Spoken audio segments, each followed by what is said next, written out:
Papuntang headlight, MDL. Tatandaan natin yan para hindi tayo malito. Naka-score ako ng motor. Na-spaghetti ang mga wiring. Tinanggal ko lahat. Chassis lang ang tinira ko. Anong motor ito? At paano ko nabaklas lahat ng fairings? Tara, alamin natin.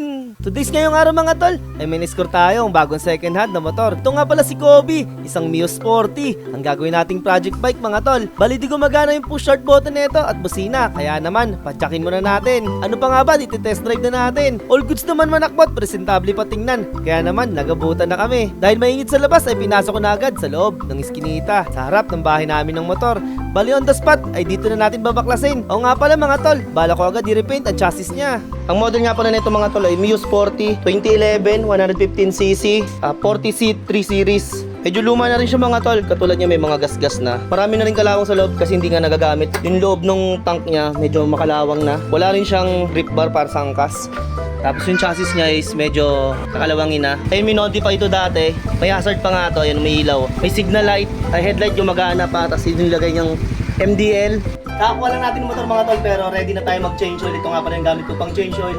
Speed Metal Z8 800ml. Meron din ito 1,000. Comment down below mga tol. Palabag na mga sporty nyo kung ano itsura, kung gaano kagwapo. Tapos palit na rin agad tayo ng gulong. Although makapal pa to, nakaship pa tayo to.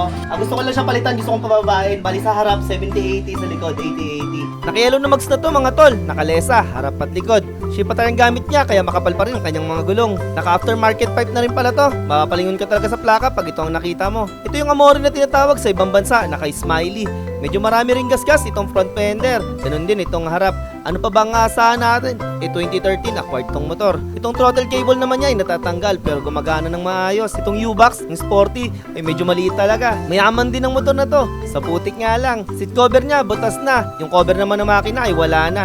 Makikita mo rin sa kanyang body chassis na may kalawang na rin. Dito sa bandang susian ng switch, makikita naman ang MDL at hazard. Dahil Holy Week ngayon mga tol ay maghanap na tayo agad ng pintura.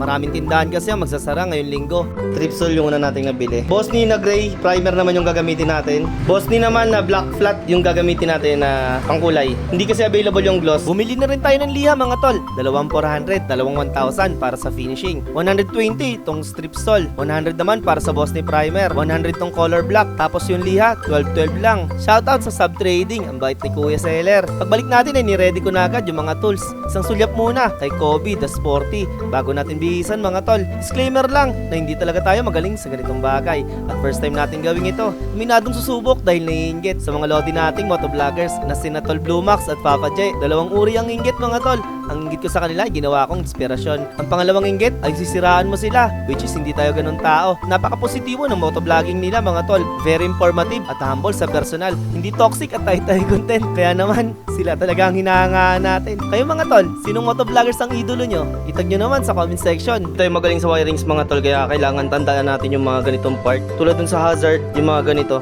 Papuntang headlight, MDL. Tatandaan natin yan para hindi tayo malito. 6-pump na yung wiring natin mga tol. Spaghetti na pababa. Bawat galaw ko dito, pinipicturean ko. Reference natin kung sakaling maligaw.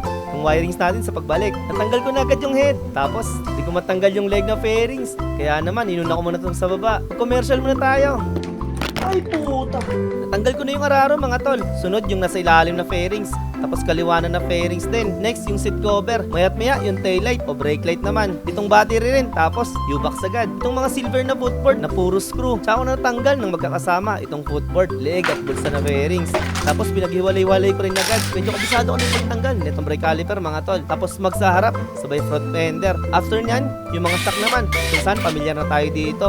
Nagawa na natin to ng mga ilang ulit. Dito talaga ako sobrang nahirapan mga tol. Sa sex bomb wiring, spaghetti pababa. Sa isa kong pinicture na tinandaan, parang relasyon yun ng ex mo. Sa picture na lang ang alaala. Tapos ngayon, may din yung iba. Yung tropa mo pa. Paano hinayaan mo mag-inom kasama iba? Ayan, nilandin tuloy at nasulot pa ng tropa. Haha, charot lang. Napagtanto natin dito mga tol na mahihirapan tayong ibalik yung mga wiring.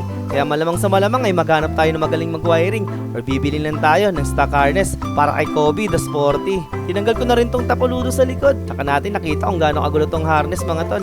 Sinunod ko na tong gas tank. Kasama rin kasi ito sa re-repaint natin. Tapos shock naman. Sunod tambucho. Medyo matigas tong ESA engine support kaya binabaran ko muna. Kaya naman, tinanggal ko muna tong side stand. Maya-maya pa, tinira ko na tong engine support.